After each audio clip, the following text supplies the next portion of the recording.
Hello friends, good morning, नमस्ते, राधे राधे। कैसे हैं आप सभी? आशा करती हूँ आप सभी अच्छे होंगे।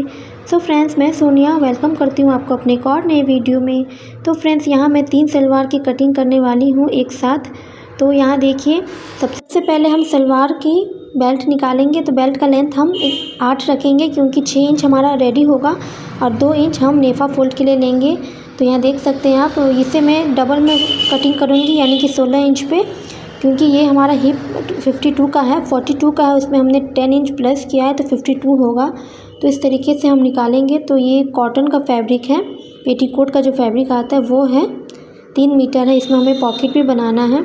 तो यहाँ देखिए, सबसे पहले हमने बेल्ट निकाला है, इसका नारा भी हम निकाल चुके हैं। तो ये सबसे पहले हम बेल्ट निकाल रहे हैं। तो उसमें बाद में हम स्टिचिंग के वक्त अटैच कर देते हैं, क्योंकि पूरे कमर का तो हिप राउंड तो आता नहीं है, उसमें जोड़ लगाना ही पड़ता है।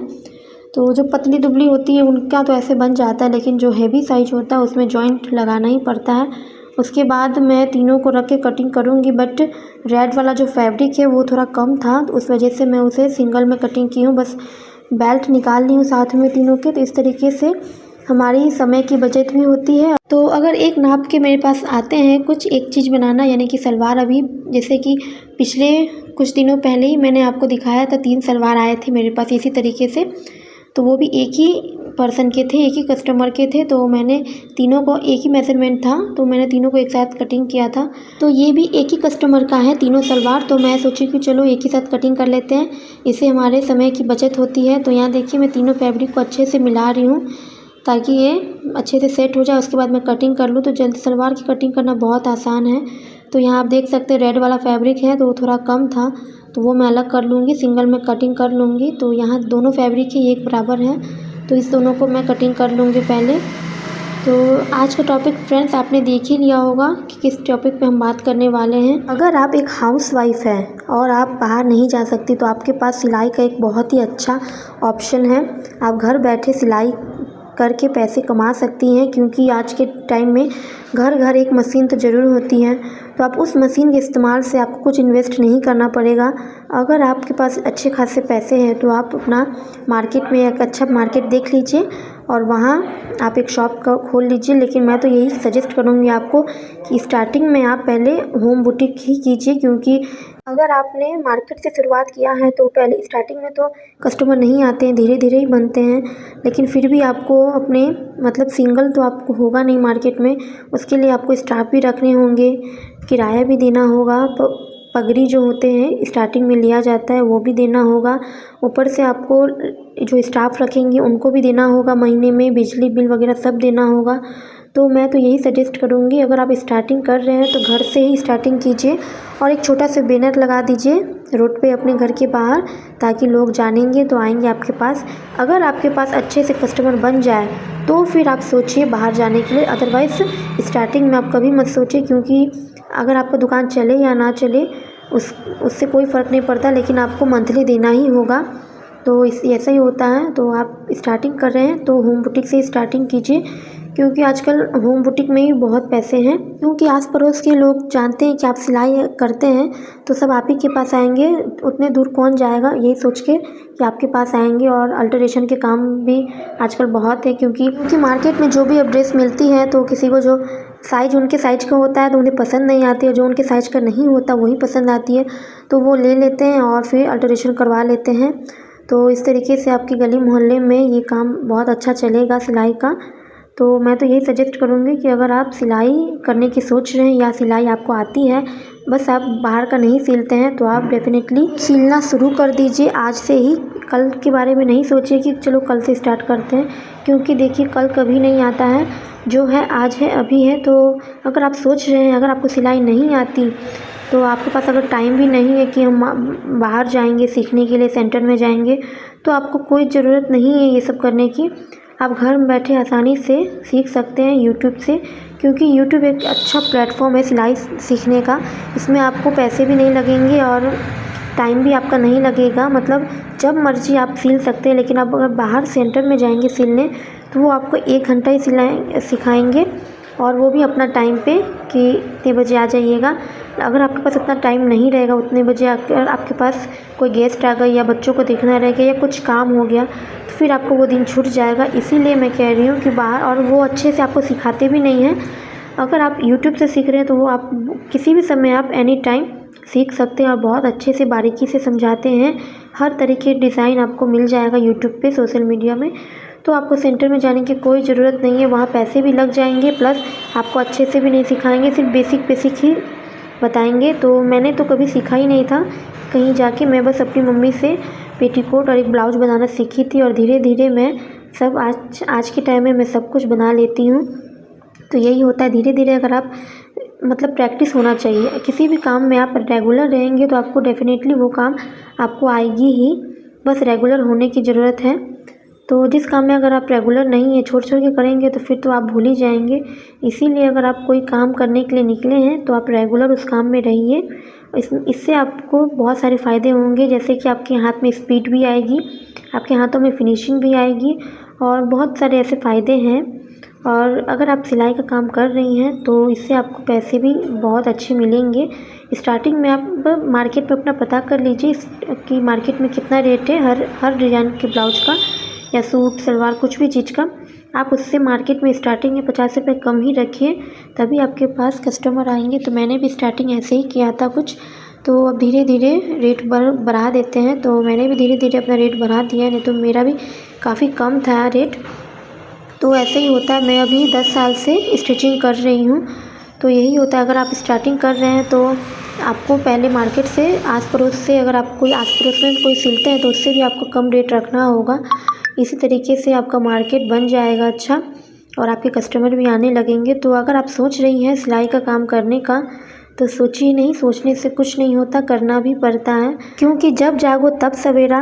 और अगर आपको लगता है कि हमारी तो उम्र निकल गई है, 40+ हम हो गए हैं, अब हम क्या ही अभी सिले इस उम्र में, तो देखिए सिलाई सीखने की या कुछ भी सीखने की कोई उम्र नहीं होती। अगर आप देखिए, जो बच्चा जन्म होता है उसी वक्त से वो कुछ ना कुछ सीखते रहता है और बुढ़ापे तक सीखता है। तो सीखने की कोई उम्र नहीं होती, आप बस आपको करने की रहती है। अगर आपके अंदर कुछ है, सीखने की चाह है, तो आप उसे अपने अंदर से बाहर निकालिए और आप उस काम को कीजिए, आपको डेफिनेटली सफलता मिलेगी। आप मेहनत करेंगे तो मेहनत का फल भी आपको ज़रूर मिलेगा। तो बस मेहनत करिए, लेट से ही सही लेकिन मिलेगा ज़रूर। तो बस धैर्य रखने की ज़रूरत होती है, अगर आपके पास धैर्य है तो सफलता आपको ज़रूर मिलेगी, लेट से ही सही लेकिन मिलेगी ज़रूर। तो मैंने तो यही स्टार्टिंग में यही सोच के की थी कि चलो मैं मेहनत करती हूँ, कोशिश करती हूँ, आगे जो होगा देखा जाएगा। तो देखिए मैं 10 साल से सिल रही हूँ और काफ़ी पहले से काफ़ी इम्प्रूवमेंट हुआ है मेरी लाइफ में। मैंने काफ़ी कुछ बदला है अपनी लाइफ में। तो सिलाई करके आप अपनी लाइफ को बदल सकती हैं। अगर आप एक हाउसवाइफ है और आप बाहर नहीं जा सकती तो आप घर बैठ के ये काम कर सकती हैं। और हाउसवाइफ अक्सर लोग होती है कुछ नहीं करती हैं, तो वो अपने हस्बैंड के सामने, किसी के सामने हाथ फैलाती है, एक एक रुपये के लिए हाथ फैलाती है कि ये इतने पैसे दीजिए, मुझे ये करना है, बच्चों के लिए ये लेना है, सब्जी नहीं है, ये नहीं है, मतलब राशन ख़त्म हो गए हैं। तो अगर आपके पास हाथ में कुछ पैसे होंगे, अगर आप कुछ करेंगी, आपके हाथ में पैसे होंगे, तो आपको बार बार किसी के सामने हाथ नहीं फैलाना होगा। मैं भी पहले थोड़ी थोड़ी मतलब कुछ छोटी छोटी चीज़ लेनी होती थी तो मैं हस्बैंड के सामने हाथ फैलाती थी, और हाथ फैलाने में कुछ अजीब सा लगता है और उनका भी एक अलग सी रिएक्शन हो जाता है कि इतने पैसे के तुम करती क्या हो, 2 दिन 4 दिन में तुम्हें पैसे चाहिए होते हैं, तुम करती क्या हो। तो यही हो जाता है, अगर दूसरे से आप पैसे लेते हैं तो वो हिसाब खोजते हैं, और अगर आप अपने पैसे से कुछ करेंगे तो कोई आपसे हिसाब नहीं खोजेगा। तो मेरा पहले यही था, मैं अपने हस्बैंड से हमेशा मांगती थी और कभी वो देते थे कभी नहीं देते थे और उनका रिएक्शन अलग ही रहता था। तो इस बात में हमारी थोड़ी बहस हो जाती थी। लेकिन मैं जब से सिलाई का काम कर रही हूँ तो मेरे हाथ में थोड़े बहुत पैसे होते हैं, तो मुझे अगर कुछ भी लेना होता है या बच्चों के लिए भी कुछ लेना होता है तो मैं उस पैसे से ले लेती हूँ। तो यही होता है, अगर आप घर बैठे कुछ करना चाहती हैं या कर रही हैं तो आपके हाथ में पैसे होंगे तो आप कुछ भी कर सकती हैं। मतलब आपके हस्बैंड अगर बाहर रहते हैं, बाहर कमाते हैं, बाहर काम करते हैं, तो घर के लिए भी कुछ चाहिए, तो घर में आप किससे पैसे मांगेंगी? बच्चे हैं, बच्चों की ज़रूरतें होती हैं, कुछ आया गली मोहल्ले में कुछ बिकने आ जाते हैं तो बच्चे रोने लगते हैं, ज़िद करने लगते हैं, तो उन्हें दिलाना भी होता है। और हमारे पास अगर पैसे नहीं होंगे तो हम कहाँ से देंगे? और छोटी छोटी चीज़ों के लिए हस्बैंड को फ़ोन तो नहीं कर सकते। तो यही होता है, अगर आपके पास पैसे हैं तो आप अपने हर छोटी छोटी ज़रूरतें को पूरा कर सकते हैं। तो बड़ी ज़रूरतें तो नहीं कह सकती मैं, बड़ी ज़रूरतें को पूरा करने के लिए हस्बैंड जी है, लेकिन छोटी छोटी जो ज़रूरतें होती हैं वो आप खुद कर सकती हैं और इससे आपके हस्बैंड को हेल्प भी हो सकती है। तो अगर आप कुछ करेंगी घर बैठे ही, अगर आपको मतलब आप बाहर जा भी नहीं सकती क्योंकि आपको परमिशन नहीं है, या परमिशन है भी तो आपको घर देखना है, बच्चों को देखना है, तो कुछ मतलब सबके पास अलग अलग अपना रीज़न है बाहर नहीं निकलने का। तो आप घर बैठे ये सिलाई का काम कर सकती हैं और सिलाई के काम में बहुत पैसा है, बस करने की ज़रूरत होती है। अगर आप ट्रेंडिंग के हिसाब से रहेंगे, ट्रेंडिंग के हिसाब से चलेंगे तो यकीन मानिए धीरे धीरे आपके कस्टमर भी बढ़ेंगे और आपके इनकम भी बढ़ेंगी, क्योंकि हर डिज़ाइन का रेट अलग अलग होता है। सिंपल डिज़ाइन का कम रेट होता है और हेवी डिज़ाइन का ज़्यादा रेट होता है। तो इसी तरीके से आप ट्रेंडिंग के हिसाब से चलेंगे तो आपका रेट सही सब देंगे और आपको भी फिर काम करने में अच्छा लगेगा। जब आपके यहाँ पे पैसे आते हैं ना, तो काम करने का एक अलग ही मज़ा होता है, काम करने का एक अलग ही रुतबा होगा। आप सारे काम को छोड़ के अपना इस काम को प्रायोरिटी देंगे सबसे पहले, क्योंकि इस काम में पैसा है। क्योंकि हमें जिस काम में हमें पैसे मिलते हैं तो उस काम को करने का कुछ अलग ही मज़ा आता है। तो यही होता है। तो अगर आपको मेरी वीडियो से थोड़ी भी कुछ जानकारी मिली होगी, थोड़ी भी मोटिवेशन मिली होगी, तो प्लीज़ मेरी वीडियो को लाइक कीजिएगा और चैनल पे अगर नए हैं, सब्सक्राइब नहीं किए हैं, तो जल्दी से मेरे चैनल को सब्सक्राइब कर दीजिए। तो फ्रेंड्स यहाँ देखिए मेरे तीनों सलवार की कटिंग हो गई है। तो रेड वाले की मैं अलग से कटिंग की थी क्योंकि उसमें कपड़े कम थे, मतलब थे थोड़े बहुत कम थे लेकिन एक साथ नहीं कटिंग होते, इस वजह से मैं उसे सिंगल कटिंग की हूँ और दोनों सलवार को एक जैसे कटिंग की हूँ, एक साथ रख के कटिंग की हूँ। और जो ये थोड़े से फैब्रिक बचे हुए हैं उसका मैं पॉकेट बना दूँगी जॉइंट करके, तो उसे मैं सिलाई करते समय जॉइंट करूँगी, उसके बाद मैं आपको दिखाऊँगी।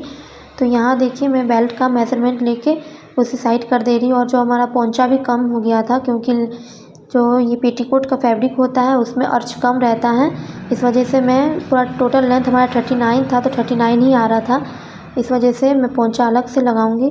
तो अगर आपको मेरी वीडियो पसंद आए तो प्लीज़ लाइक शेयर सब्सक्राइब कीजिएगा और कमेंट करके ज़रूर बताइएगा कि आपको मेरी वीडियो कैसी लगती है। प्लीज़ आप सब कमेंट करते हैं तो बहुत ही अच्छा लगता है, बहुत ही मैं भी मोटिवेट होती हूँ। तो प्लीज़ कमेंट कीजिएगा। तो चलिए मिलते हैं अगली वीडियो में, तब तक के लिए बाय बाय।